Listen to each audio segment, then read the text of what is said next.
Hi hello ನಮಸ್ಕಾರ. ಮತ್ತೊಂದು ವಿಡಿಯೋಗೆ ನಿಮ್ಮೆಲ್ಲರಿಗೂ ಸ್ವಾಗತ ಸುಸ್ವಾಗತ ಅಂತ ಹೇಳ್ತಾ, ಯಾರೇ ನನ್ನ ವೀಡಿಯೋಸ್ನ ನೋಡ್ತಾ ಇರ್ತೀರಾ ಒಂದು ಲೈಕ್ ಮಾಡಿ, ಶೇರ್ ಮಾಡಿ ಹಾಗೂ ಫಾಲೋ ಮಾಡ್ಕೊಳ್ಳಿ. ಫಾಲೋ ಮಾಡಿದ್ರೆ ಡನ್. ಫ್ರೆಂಡ್ಸ್, ಇವಾಗ ನೀವು ಏನು ನೋಡ್ತಾ ಇದ್ದೀರಾ, ಒಂದು ಆಶೀರ್ವಾದ್ ಪೈಪು ಥ್ರೆಡ್ ಕಟ್ಟಾಗಿ ಮೋಟ್ರ್ ಒಳಗಡೆ ಬಿದ್ದೋಗ್ಬಿಟ್ಟಿದೆ. ಬಿದ್ದಿರೋ ಇಟ್ಕ ಕೇಬಲ್ ನೋಡ್ಬೋದು ಯಾವ ರೀತಿ ಕಟ್ಟಾಗಿದೆ ಅಂತ.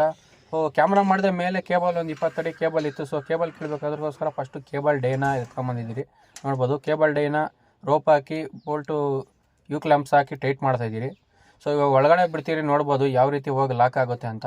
ಫುಲ್ಲು ಟೈಟ್ ಮಾಡಬೇಕು ಫ್ರೆಂಡ್ಸ್, ಇಲ್ಲಾಂದರೆ ಡೈ ಕಿತ್ಕೊಳ್ಳೋ ಸಾಧ್ಯತೆ ಇರ್ತದೆ. ಫುಲ್ಲು ಟೈಟ್ ಮಾಡಿಬಿಟ್ಟು ಇವಾಗ ಒಳಗಡೆ ಬಿಡ್ತಾಯಿದ್ದೀರಿ. ಡೈ ಒಳಗಡೆ ಬಿಡೋಕೆ ಮುಂಚೆ ಕೇಸಿಂಗ್ ಮೇಲೆ ಈ ರೀತಿ ಕೇಸಿಂಗ್ ಗಾಲಿ ಹಾಕಿಬಿಡೋದ್ರಿಂದ ರೋಪ್ ಯಾವುದೇ ಕಾರಣಕ್ಕೂ ಡ್ಯಾಮೇಜ್ ಆಗಲ್ಲ. ನೋಡ್ಬೋದು ಡೈ ಲಾಕ್ ಮಾಡಿದ್ದೀರಿ. ಇವಾಗ ಒಳಗಡೆ ಡೈ ಬಿಡ್ತಾಯಿದ್ದೀರಿ. ಕೇಬಲ್ ಹತ್ರಕ್ಕೆ ಹೋಗಿ ಇವಾಗ ಅದು ಫುಲ್ಲು ಸ್ಪೀಡಾಗಿ ಹೋಗೋದ್ರಿಂದ ಲಾಕ್ ಆಗುತ್ತೆ ಹೋಗಿ ಜೋರಾಗಿ. ನೋಡ್ಬೋದು ಸ್ಪೀಡಾಗಿ ಬಿಡ್ತಾಯಿದ್ದೀರಿ. ಇವಾಗ ಆಲ್ಮೋಸ್ಟ್ ಹೋಗಿ ಲಾಕ್ ಆಗಿದೆ. ಇವಾಗ ನಮ್ಮ ಬ್ರದರ್ ಅವರು ಕೈಯಲ್ಲಿ ಎಳೆದು ನೋಡ್ತಾರೆ ಲಾಕ್ ಆಗಿದೆ ಇಲ್ಲ ಅಂತ ಗೊತ್ತಾಗುತ್ತೆ. ಅದು ಫುಲ್ಲು ಎಳೆಯುವಾಗ ಫುಲ್ಲು ಲಾಕ್ ಆಗಿದೆ, ಟೈಟಾಗಿ ಬಂದು ಲಾಕ್ ಆಗಿದೆ ಅಂತ.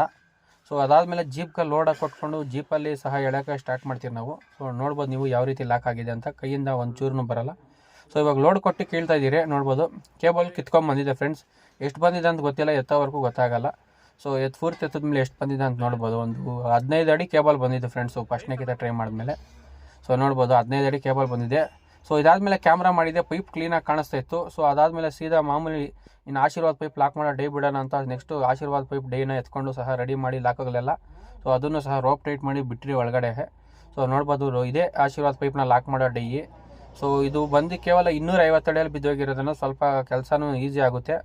ನೋಡ್ಬೋದು ಇವಾಗ ಬಿಟ್ಟಿದ್ದೀರಿ, ಲಾಕ್ ಆಯಿತು. ಇವಾಗ ರಿಮೂವ್ ಮಾಡ್ತಾ ಇದ್ದಾರೆ. ಇಲ್ಲಿ ಗಾಡಿ ಸೆಟ್ ಆಗಲ್ಲ, ಅದಕ್ಕೋಸ್ಕರ ಟ್ರೈ ಪ್ಯಾಡ್ ಹಾಕಿದ್ದೀರಿ ಚೈನ್ ಪುಲಿಯಲ್ಲಿ ಎಳೆಯೋದಿದ್ದು. ಅಲ್ಲಿವರೆಗೂ ಪೈಪ್ ಬರೋವರೆಗೂ ಎಳ್ಕೊಂಡು ಆಮೇಲೆ ಚೈನ್ ಪುಲಿಗೆ ರೋಪ್ಗೆ ಕ್ಲ್ಯಾಂಪ್ಗೆ ಹಾಕ್ಕೊಂಡು ಚೈನ್ ಪುಲಿಯಲ್ಲಿ ಎಳಿತಾ ಇದ್ದೀರಿ. ನೋಡ್ಬೋದು ಯಾವ ರೀತಿ ಲಾಕ್ ಆಗಿದೆ ಅಂದರೆ, ಈ ಡೈಯಲ್ಲಿ ಏನಪ್ಪ ಫೆಸಿಲಿಟಿ ಅಂದರೆ 2 ಥರ ಲಾಕ್ ಇತ್ತು. ಒಂದರಲ್ಲಿ ಲಾಕ್ ಆಗಿಲ್ಲ ಅಂದರೂ ಸಹ ಇನ್ನೊಂದರಲ್ಲಿ ಲಾಕ್ ಆಗ್ತಾಯಿತ್ತು. ಇದು ಕೆಳಗಡೆನೇ ಲಾಕ್ ಆಗಿರೋದ್ರಿಂದ ಮೇಲೆ ಲಾಕ್ ಆಗಿಲ್ಲ. ಕೆಳಗಡೆನೇ ಲಾಕ್ ಆಗಿತ್ತು. ಆ ಲಾಕ್ ಆಗಿರೋದನ್ನು ಸಹ ನಿಮ್ಗೆ ತೋರಿಸ್ತೀನಿ ಯಾವ ರೀತಿ ಲಾಕ್ ಆಗುತ್ತೆ ಅಂತ. ನೋಡ್ಬೋದು ಇವಾಗ ಪೈಪ್ ಲಾಕ್ ಆಗಿ ಯಾವ ರೀತಿ ಬರ್ತಾಯಿದೆ ಮೇಲೆ ಅಂದ್ರೆ. ಅದೃಷ್ಟ ಏನಂದರೆ ಫ್ರೆಂಡ್ಸ್, ಇವರು ಮೇಲಿಂದ ಪೈಪ್ ಬಿದ್ದರೂ ಈ ಮೋಟ್ರಿಗೆ ಪಂಪ್ಗೆ ಯಾವ ರೀತಿಯೂ ಡ್ಯಾಮೇಜ್ ಆಗಿರಲ್ಲ. ಅದನ್ನು ಸಹ ವೀಡಿಯೋದಲ್ಲಿ ಲಾಸ್ಟಲ್ಲಿ ನಿಮ್ಗೆ ತೋರಿಸ್ಕೊಡ್ತೀನಿ. ನಿಮ್ಮದು ಯಾವುದೇ ರೀತಿ ಕಾಲರ್ ಕಟ್ಟಾಗಿ ಬಿದ್ದೋಗಿರೋ ಮೋಟ್ರ್ಗಳು ಎಸ್ಬೇಕಂದ್ರೆ ನನ್ನ ನಂಬರನ್ನು ಡಿಸ್ಕ್ರಿಪ್ಷನಲ್ಲಿ ಕೊಡ್ತೀನಿ, ಅವ್ರನ್ನ ಕಾಂಟ್ಯಾಕ್ಟ್ ಮಾಡ್ಬೋದು.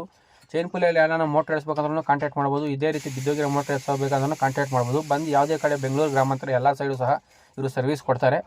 ಇದಾದಮೇಲೆ ಎತ್ತಿ ಎಲ್ಲ ಕೇಬಲ್ ಎಲ್ಲ ಜೈಂಟ್ ಹಾಕಿ ಅಲ್ಲಿಂದನೇ ಚೆಕ್ ಮಾಡೋಣ ಅಂತ ಆನ್ ಮಾಡಿ ನೋಡ್ಬೋದು ನೀರು ಯಾವ ರೀತಿ ಬರ್ತಾಯಿದೆ ಅಂತ.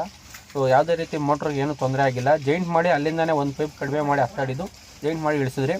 ಫ್ರೆಂಡ್ಸ್, ಇದೇ ರೀತಿ ವೀಡಿಯೋಸ್ ನನ್ನ ಅಕೌಂಟಲ್ಲಿ ದಿನನಿತ್ಯ ಬರ್ತಾ ಇರ್ತವೆ. ಇನ್ನೂ ಯಾರ್ಯಾರು ನನ್ನ ಅಕೌಂಟ್ನ ಫಾಲೋ ಮಾಡ್ತಾ ಇಲ್ಲ, ಈ ವಿಡಿಯೋನ ಇಷ್ಟ ಆದರೆ ಆದಷ್ಟು ಈ ವಿಡಿಯೋನ ಲೈಕ್ ಮಾಡಿ, ಶೇರ್ ಮಾಡಿ. ಮುಂದಿನ ವಿಡಿಯೋದಲ್ಲಿ ಸಿಗೋರ್ಗೂ ಧನ್ಯವಾದ ಅಂತ ಹೇಳ್ತಾ ಶುಭ ದಿನ.